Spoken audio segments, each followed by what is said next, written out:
Hello everyone. Today I will be reading some of you guys' confession stories. And if you enjoy these types of videos, don't forget to like and subscribe. It helps the channel a lot. Alright, let's get into the confessions. It's been 2 years since he walked out on me. He didn't just break up with me, he blindsided me, moved out while I was at work, and was official with a girl from his office 48 hours later. I spent months in therapy trying to forgive and let go, because that's what a healthy, mature woman is supposed to do. I tried to be the bigger person. I really did. But then I saw their vacation photos. They were in Bali, staying at a resort that costs more per night than my monthly rent. And he was smiling that same smug smile he used whenever he managed to bend the rules at his small business. I knew exactly how he was affording that trip. When we were together, he used to brag about how he manipulated his books, how he paid people under the table, and how he wrote off his entire personal life as business expenses. He thought it made him a genius. I sat at my laptop for 3 hours before I finally hit send on the anonymous tip to the IRS. I gave them everything. Dates, specific accounts I remembered, and even the names of the contractors he paid in cash. A few months later, I heard through mutual friends that his business is being audited. He's panicking. He had to sell his car, and apparently the stress is absolutely destroying his new relationship. I should feel bad. I should feel like I've moved on. But instead, I spend my evenings occasionally checking his social media just to see the cracks forming in his perfect life. I am a 32-year-old woman, acting like a ghost in the machine of his downfall. I'm not a bigger person. I'm a petty, vengeful shadow. And the worst part is that I don't regret it at all. I've been secretly switching my coworker's coffee to decaf. This guy sits 2 desks away from me, and for the first year he was at our company, he was genuinely unbearable in the mornings and not like, haha, grumpy before coffee. Unbearable, more like snapping at people, being short with everyone. Once made a junior coworker cry because she asked him a question before 10 a.m. HR stuff that never went anywhere, because he's good at his job. Anyway, about 8 months ago, we had a team off-site, and I ended up talking to his wife at dinner, and she mentioned completely casually that he'd switched to decaf at home because of his blood pressure, and that he didn't even notice. And something just clicked in my brain. We have one of those pod machines in the office, and people bring their own pods and keep them in this little basket, and his were always the same brand, dark roast, red packaging. So I found the exact decaf version of the same brand and just started swapping a few out every week. He never said anything, never noticed, as far as I could tell, and I think it worked. Like within maybe 6 weeks, he was just normal, still not warm exactly, but he stopped snapping, stopped making people feel bad for existing before noon, actually said good morning to me 2 days ago, which has never happened in 2 years. I know I had no right to do this, and it's a weird violation of something I can't quite name, and I'm not even sure I feel bad exactly. More just strange about the fact that it worked so well, and that nobody knows, and probably nobody ever will. And does this make me a bad person, or did I just accidentally fix a workplace problem that HR couldn't? I still read my late ex-girlfriend's texts every single night, and my fiancé has no idea. It's been exactly 2 years since Sarah passed away. It was a car accident, sudden and messy, and for a long time I didn't think I'd ever breathe normally again. But life moves on, right? That's what everyone tells you. I met my fiancée Chloe about a year ago. She is incredible, kind, patient, and she knows about Sarah. She thinks I've processed it. She thinks the chapter is closed. But every night, after Chloe falls asleep, I stay up. I wait until her breathing is heavy and rhythmic, and then I reach for my old phone that I keep hidden at the bottom of my nightstand drawer. I charge it just enough to turn it on. I spend an hour, sometimes 2, scrolling through 2 years of messages with Sarah. I reread the stupid jokes, the arguments about what to have for dinner, and the I love you text she sent me an hour before it happened. I can almost hear her voice in the words. It's the only time during the day when she feels real again. The guilt is eating me alive. I love Chloe, I really do. We're planning a wedding, we're looking at houses, but when I'm lying there in the dark, illuminated by the screen of a dead girl's phone, I feel like I'm cheating on both of them. I'm cheating on Chloe by living in a past she can't be part of, and I'm cheating on Sarah's memory by trying to replace her in the daylight. I've thought about deleting the thread. I've held my thumb over the delete button 100 times, but I can't do it. It feels like if I delete those messages, she dies all over again, and this time it'll be my fault. So I stay in this loop, perfectly happy fiancé by day, grieving ghost by night. I don't think I'll ever be able to tell Chloe. I don't think anyone would understand why I can't just let go. I'm home wrecking a relationship and don't regret it. Backstory. I have an ex from middle school, and we have this horrible pattern of unintentionally coming back into each other's lives and random moment. Last year, we got into a situationship after both getting out crappy relationships. It was the best relationship we had, but both of us were confused and avoidant. And he ended up dating someone else. We weren't allowed to talk, but here we are now. Currently, I recently got a text from an ex-boyfriend/situationship saying he missed me and that him and his girlfriend weren't working out that well. We've both been part of a close friend group, and my ex has been made to cut off me, which I understood for obvious reasons at first, but then also his friend. For this reason, the entire group doesn't like her, as well as her talking mess, even on others she hasn't met yet, like myself, and want me to break them up at any opportunity. There's also been situations of ex's family saying they preferred me over current GF. He asked to meet up while she was at work, and wrongfully I said yes. We ended up making out, and I know it was wrong, but I don't feel guilty. He's currently afraid to leave because he can't afford bills on his own. Understandable, but we both miss what we were and want each other back. I know I should feel bad, but I don't, and truthfully, I hope I get him back.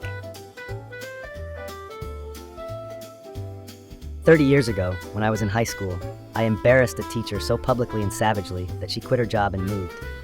I've never told anyone about this, until now anyway. There was a notoriously rude teacher in my high school. We'll call her Miss Smith. She had many years of tenure within the school district, and by the time I was in high school, I had endured her verbal abuse in the classroom for several years, since she previously taught junior high, and then transferred to the high school the same year I did. She would yell at students, call them names, the kind of thing that would never fly today.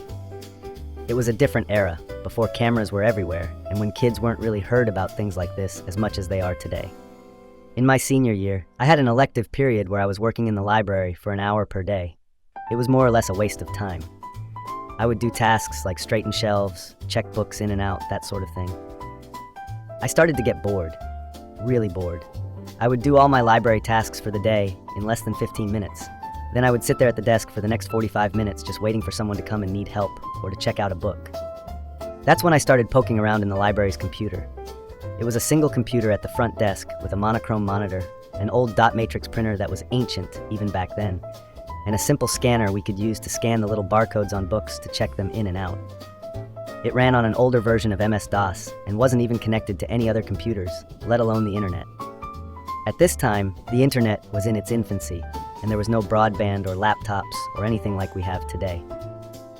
The library had a simple program that they ran on this computer, which would print out a large batch of late notices on the attached printer, and a school employee would handwrite students' addresses on envelopes and mail them out to their homes in an attempt to get them to return overdue library books. I was heavily into computers and trying to teach myself programming at the time, so naturally, I had started exploring the library's computer. It was primitive, all text-based, running on an older version of DOS, but it worked for what they used it for. It didn't take me long to come upon the text file that the overdue books program would use to print text on the notices. The way it worked was, the system would run a list of overdue books, then print out an overdue notice using students' names and addresses from a simple database, along with this block of text, which was just to ask students to return their books. One day, Miss Smith called me out in front of an entire classroom of students and accused me of messing with her desk, which I definitely didn't do. She was screaming and furious. It was horrible. Later that day, in my library period, I hatched a plan. I first changed the system date and time on the library computer to the previous Saturday.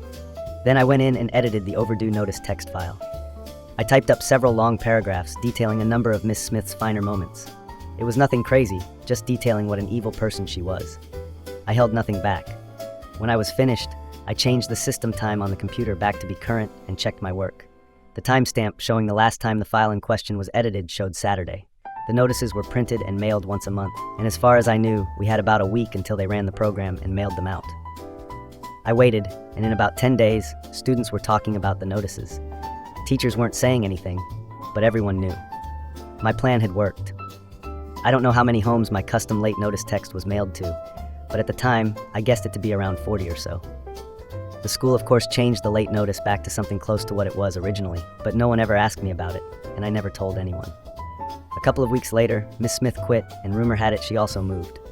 I don't know for sure that it was my little text file edit that caused her to leave, but I sure hope it was. I subscribed to the OnlyFans account of my dad's ex-girlfriend. So I grew up with divorced parents. When I was 16, Dad dated a girl, Raina, who was 18, and he was 40. This girl I actually crushed on immediately. He wasn't with her for long, just used her for her body. She was a friend of my sister. My sister cut Raina out of her life, but I stayed in contact via social media. Now Raina lives out of state. A few weeks ago, I checked out her profile on Instagram. She never got married, but a lot of her photos lately have been in sexier, not corn, but bikinis, and have her shooting guns. Looks like she got tattoos and breast implants. She doesn't look as good, but I saw she had a Linktree thing and I clicked it and saw OnlyFans. I created an OnlyFans account under a fake name and requested a custom video. $100 for $20 minutes. I asked her to pretend to be my babysitter and do a roleplay thing where she did this video where she sent me a message confessing her feelings to me and seduced me while my dad was out drinking. She did it and it was so hot. She has no idea it's me? Should I tell her? This whole thing made me realize these secret feelings about her. I regret having my son because I know his mother doesn't love him. When I met my wife, we were in our early 20s, and we were both of the opinion we didn't want children. We got married, and then when we were 27, she told me one day she was pregnant. I guess she forgot some days on the pill and got pregnant. I thought I was going to panic, feel dread, or something, but I didn't. I just felt happy. My opinion completely changed, and I realized the idea of being a dad sounded good to me. I am in a very good financial position. I could look after us. My wife M works, but I didn't want to pressure her into anything. I told her how I was feeling, but ultimately told her whatever she wanted to do, I would genuinely support her with. She is not a woman easily influenced by others. She's the one influencing people, so I knew my opinion wouldn't sway her. She told me 2 days later she was keeping it. She was very casual being pregnant, didn't wear clothes to show off the bump, wouldn't tell new people we met, usually when I had work events. She was pregnant unless it was glaringly obvious. She didn't seem all that excited. I mean, we talked about names, bought things together. I guess based off how my sister acted when she was pregnant, or my other female friends, she was more chill. I didn't think that was an issue, though. When our son, Nikolai, was born, she immediately told the nurses she didn't want to touch him until he was fully cleaned up and not covered in all that shit newborns are. She seemed intrigued by him, looked after him, but I wouldn't say she gushed over him. She said she'd stay home for 6 months with him before she wanted to go back to work. Not normal from where we're from, London. At night, she'd feed him, but I'd get up to sit with him if he was just crying because she believed in the cry it out method, and I didn't. She just seemed very casual about having a baby. When her friends came over, she'd talk to them about work, gossip, old friends. Didn't mention much about Nikolai. I kept asking if she was okay, if she needed any help, maybe something postpartum. Offered to take on a lot of the responsibility if she was feeling overwhelmed. She said she was fine, she just didn't feel a need to gush. Nick's almost 4 now, and I just know M doesn't love him the way a mother should, and I don't know what to do about it. She'll do basic stuff he needs. She will cook him food, wash him, bathe him, but she won't play with him. She won't ask about his day until he brings it up with her. If we go to the park on a weekend, she'll sit on the bench and watch me play with him, and come over and play when I ask her to. She'll pick him up if he cries, and just takes him away from what's upsetting him. She speaks to him as if he's an adult, which is fine until he doesn't understand what she's saying. Our relationship is fine. She's how she always has been. Times when we're out without Nikolai are amazing. She's the woman I have always loved. And I wonder what our life would have been like if we hadn't had him. I love my son so much, seriously. But I feel bad for him. I can play with him as much as I want when I come home from work. I can read him as many bedtime stories as he wants, engage with him as best I can, but he knows his mom is different. It's like he knows she's off. When he's hurt, he'll run to her, and when she just helps him rather than comfort him, he'll come crying to me. When we're crossing the road, he'll look at her for a moment and then come to hold my hand. I've tried to talk to her, ask if she's okay, needs help. She just says she's fine and argues she does everything a mother should do. So yeah, I regret having him in a way because I feel like it's unfair he has a mother who maybe wasn't suited for it. Also worried he's going to grow up with issues. My cheater ex got cheated on, but I don't feel happy about it. So my ex emotionally cheated on me, and he realized that he hadn't moved on from his ex after literally like 3 to 4 months of dating. I was shattered. I put a lot of faith and efforts in that relationship. He told me how he literally got cheated on by the girl he started dating. She was two-timing him and another guy, and he found chats, even sent them to me. After asking, he told me that he was telling me all that because he felt like he deserved it and he got his karma back. Now that could have been his way for attention seeking. I did not reply rudely or anything. I just told him normal stuff. But later I realized myself that I didn't feel happy about that situation. I knew what getting cheated on felt like, so I didn't want him to experience that, even though he did the same to me. Nor did I feel sad for him. But yeah, just a weird feeling. That's all, I guess. I sometimes eat my cat's dry food, and I honestly don't know how to stop. This is going to sound absolutely unhinged, but I need to get it off my chest, because I can't tell anyone in my real life without them looking at me like a total freak. I'm 28 years old, I have a decent job and a normal social life, but I have this weird habit that started when I was like 7. My parents had this orange tabby, and one day I just tried a piece of the kibble on a dare from my older brother. I liked the crunch of it. Fast forward 20 years, and I still do it sometimes. It's not like I replace my actual meals with cat food or anything like that, but every once in a while, when I'm filling up the bowl for my current cat, I get this weird urge. I just take 1 or 2 pieces and eat them. It has this specific salty, earthy taste that I can't find in any human snacks. I know it's processed and probably full of stuff that isn't meant for human digestion, but the texture is just so satisfyingly crunchy. The worst part is that I actually have a favorite brand now. I tried switching my cat to a cheaper brand once, and I hated the taste of it, so I went back to the expensive grain-free stuff just because it tastes better to me too. I feel like a literal animal when I do it. Sometimes I catch my cat staring at me while I do it, and I feel like he knows. Like he is judging me for stealing his dinner. I tried to stop cold turkey a few months ago, but then I had a really stressful week at work and found myself standing in the kitchen at 2 a.m., just munching on a handful of seafood medley kibble. I feel disgusting after I do it, but in the moment, it just feels normal. I keep thinking about what would happen if a guy I was dating ever found out. Like, how do you even explain that? Hey, sorry, I late for our date. I was just finishing off the Friskies. It's ruining my self-esteem, and I just want to be a normal person who eats human food only. I don't even know why I like it so much. It's just kibble. Why am I like this? I ruined someone's life, and they don't know it was me. There isn't a day that goes by without me thinking about this situation. All names used here are fake because I don't want these people to find out. I, 21 male at the time, got a job at a legal office while I was at university. During this time, I met Jody, 43, female at the time. Jody was the owner of the business, and I was extremely close to her. We often ate lunch together, spoke a lot both inside and outside work, and on multiple occasions, we went out after work. At that time, Jody was married to her husband Alan, who also worked in the office but in a different department. Jody and Alan had been married for many years and had 2 quite young children. Jody often complained that her marriage was falling apart for years, but Alan failed to notice. She mentioned how she was tired of doing everything for the family, and the only thing she received was meaningless set from Alan, who enjoyed it more than she did. Jody said she would never leave him because she was a child of divorce, and she didn't want her kids to go through that. I kept this a secret, but I hated Alan for it. In my young mind, I thought he was more or less a father who never tried and ignored his wife most of the time. I would often make sly comments about him at the office, even if he was present, because at that time I really hated the man. Later, I developed feelings for Jody. I'm not sure if it was because I felt sorry for her or if I actually liked her, but there was something there. One night after work, Jody asked if we wanted to stop by the local pub since the business had just achieved something great and she wanted to celebrate, just the 2 of us. I quote her very words, "You helped us so much, it only feels right if I treat you." In my mind, I interpreted this as her wanting to flirt or hook up with me. During that period, Jody had been spending late nights with me in the office, waiting for me to leave, even after her work hours had ended. We also had very deep conversations, which I took as her genuinely liking me. We ended up at a bar, and I started drinking heavily. Originally, I was trying to impress her by seeing how much I could handle, hoping something might happen later. 2 hours later, we were both completely messed up. I can barely remember what happened after we left the bar and arrived at my place. We only went there because it was close and neither of us could drive in our state. Once inside, we sat on the couch. Jody was just in her tight shirt, and I had my shirt off. I tend to get very hot when drinking, which is probably why my shirt was off. She then started rubbing my chest, saying how kind I had been to her, and how grateful she was to have met someone like me. I was in the mood for fun and let it unfold. By the end of the night, we had fun multiple times.